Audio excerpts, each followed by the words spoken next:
Hello, welcome in. My name is Nate. In this short video, I want to show you my ups and downs of learning a React crash course on YouTube. I'll show you my successes, my fallbacks, and I know a lot of people learn how to code off of YouTube. So this is a good video that you could probably relate to. So let's jump right into it. Thanks. In this video, I want to show you a tutorial that I did, which was a React JavaScript crash course. As you can see, we built a new React app, which was a task tracker. And now that I go on my Visual Studio Code, you can see that I have finished the tutorial, and I'll show you how it works. So if I start a new terminal, I type in npm run server. So this means this will run all this, which you can see my db.json, all the backend. I click enter. All right. Now open a new terminal and then run npm start. And I open a new terminal so the front end can run and the back end can run. So now I select enter. Now as you can see, it's loading. And here you can see that I've created a title. I got my appointments here. I got the different colors.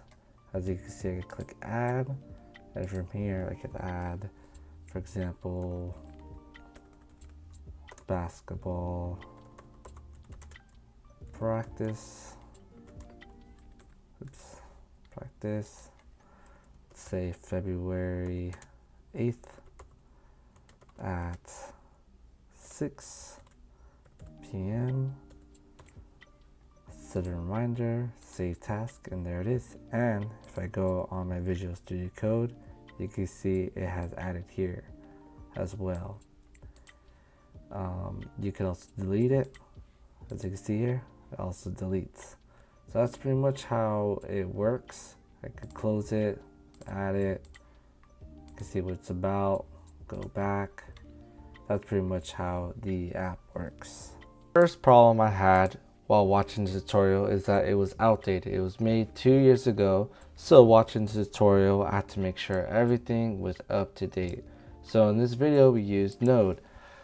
Specifically we use npm, which stands for Node Package Manager. So I type in npm -- version, select enter, and I can see the version I have.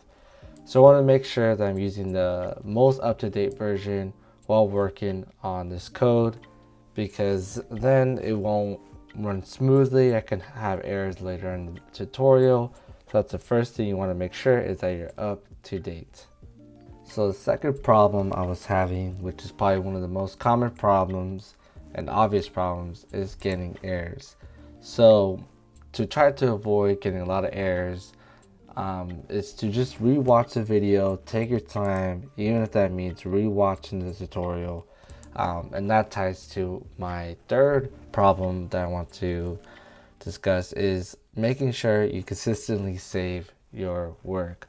I personally like to have mine on autosave. So if you go on file on your Visual Studio Code, click autosave, it saves you time. So while you're working on the code and you go to your work, as you can see here, my task tracker, an error will show up, it'll go blank.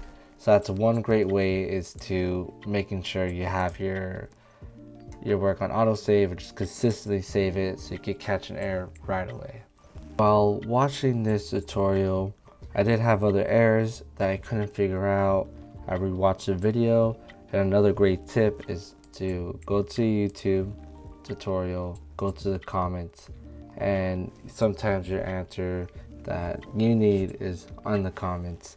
And it has helped me many times by just simply looking at the comments, and you'll be surprised how many people are stuck on a similar problem that you're stuck on as well. The final tip I have, if you're really stuck and you can't figure out what to do, you look at the comments, you did all the tips I've brought up in this video, is that you could directly email the creator via email, and send an email explaining, hey, I'm stuck on this, and hoping that they reply back to you with an answer. And that wraps up the video for today. I hope you enjoyed the video, learned a couple new things today. Hope you can like, comment, subscribe right below, and I will see you in the next one. Take care.